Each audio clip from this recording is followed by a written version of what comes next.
What's going on YouTube? JT is Reborn here, and welcome back to another edition of my Godzilla comic book reviews. And in this video, we're going to be talking about Godzilla, Here There Be Dragons 2, Sons of Giants, issue number 5. So this is the final issue in the Sons of Giants series, the second in the Godzilla, Here There Be Dragons series. It is not the total 100% conclusion to the story. I'm going to emphasize that right before we kind of get to the rest of this video. This does leave on a bit of a cliffhanger, and they're going to set the stage for a third series, which I kind of figured because I felt like there was still so much plot threads kind of left. I'm like, there's no way they're going to wrap this thing up in one more issue. And sure enough, we are going to get a third series, which I am very much looking forward to because I really enjoyed Godzilla, Here There Be Dragons. I thought the first series was a lot of fun. We had the whole Sons of Giants angle. There's this interesting little bit of like mythology, like kind of intertwined within the series. Like you get to see like the secret kaiju worshipping society that goes all the way back to like ancient times, and we get to see kind of how it was founded in this series. And then there's other things kind of thrown in you, like I mean the last issue I think it was introduced the Exilians, which I was like, are they gonna do it? Are they gonna do it? Yes, I love when you get the Exilians in there. And there's also kind of little nods to like some of the other ones, like the Simians and that, like you see little Easter eggs sprinkled in throughout the series. But based on the way this thing ends, it leaves you like on the edge of your seat ready to see this big final battle, because beforehand the Exilians were like, you know, all about like Hedorah and all that. Then we get to see that they're not alone with what they kind of bring, the firepower at the end of the issue, which I'm thinking, man, that would make for a really cool like big movie if we can get these other characters showing up in this thing. So yeah, and then there's some big teases. So let's go ahead and summarize what happened here. So the initial intro of it, because like each issue's kind of had like some sort of flashback thing. You had like one with Hedorah, you had Rodan, you had Mothra. I think Godzilla had one, and then we also are now having Ghidorah. So the big five monsters we've seen so far get some sort of ancient storyline. Godzilla, of course, was in the ancient Japan. Hedorah, I think, was the Vikings. And I'm just trying to remember off the top of my head. Rodan was like the Mayans. Mothra was like departed the Red Sea with Moses and all that too, I think. Yeah, like it's just, I bet you didn't know Mothra was there. So there's some crazy stuff. And of course, Ghidorah is the basis for the mythos of the Hydras and all that too. We do get to see the Battle of Rome, and basically the kaiju came together and they ultimately took down Ghidorah, which, because the last time they were fighting, I'm like, there's no way Ghidorah is going to beat all of them by himself. And sure enough, like I said, the Resilience kind of came through, and then that's when the Sons of Giants were formed to worship them.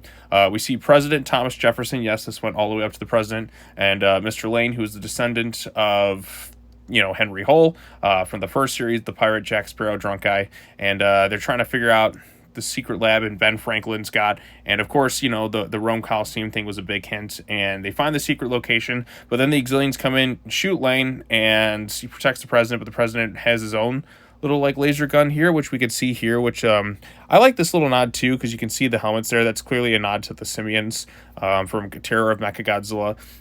But of course we get the Exilians in here, their little shape-shifting bodies.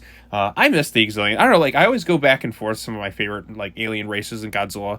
Exilians are definitely up there for sure. I think they're actually better in the Millennium series than they are in the Showa series. In the Showa series, I think my favorite's still the Simians, because they're just such ruthless assholes. But I also like the Space Hunter Nebula aliens, because they turn into cockroaches, and that any alien villain that's like in human form that turns into cockroach, that's just kind of a super wacky but pretty awesome idea. So the one guy dies, and the last bit of hope is this journal he had of Ben Franklin's, which we do end up finding is plans seemingly for like Jet Jaguar. But of course, like things need to kind of get a ball rolling, because the Exilians are ready to invade Earth. And again, these people have primitive technology, like they don't have the modern stuff. That's kind of what makes it interesting, is this kind of setting in the past.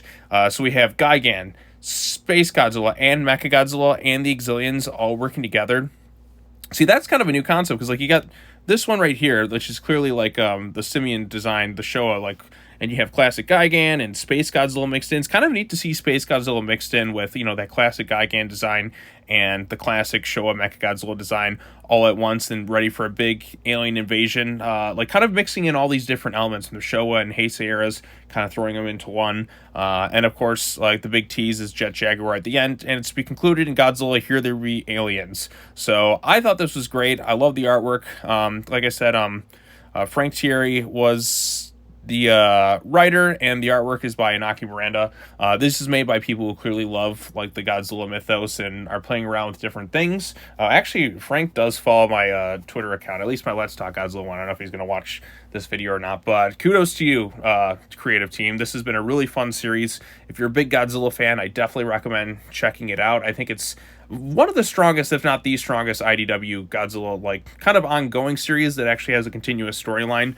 Because the rival series are mostly anthology based. I don't know if anyone ever actually had like a proper follow up to like a previous issue, at least that I can remember. But then we also had stuff, War for Humanity, which I thought was pretty good. We also had, I'm trying to draw a blank on it right now, Monsters and Protectors, which is, you know, more kid friendly. But I think this one, because the interesting kind of human element too, with the secret society and getting to see the monsters in different timelines, like in the ancient times and that too, because we don't really get those types of stories. I know, like, in particular the MonsterVerse, Mike Doherty always talked about like a Godzilla BC idea, and there's hints at the different mythos of where it could kind of go in ancient times with the monsters and humans living in unity. Like, that's always some interesting stuff to me. That's stuff I want to see unfold a bit, and getting to see that here I thought was pretty cool. So yeah, this is definitely a recommend for me. Artwork is really solid. We get the different classic designs. Of course, now we have the Gazillion starting here. Like I said, the cliffhanger ending, since I know there's going to be a third series, it doesn't bother me as much since this was, because there was just too much story left to tell, I felt like, and because we were kind of reaching the conclusion of like, no, there's still more they need to do, and teasing Jet Jaguar and bringing in Space Godzilla teaming up with Mecha Godzilla, and Gigan, that's something I haven't really seen before, so that should be a lot of fun. At least, like, I think so. But what did you all think of it? Post your comments down below. Be sure to like this video, share it with your friends, subscribe to the YouTube channel for more content, hit the bell for notifications, all of the fun stuff. I will be back again. I got, think, one more DC comic review I want to kind of get out, and then I'll be all caught up with stuff for next week. So look forward to all that stuff. All right, well, that's all I have to say. As always, take care now. Bye-bye then, and I will see you all in the next video. Peace out.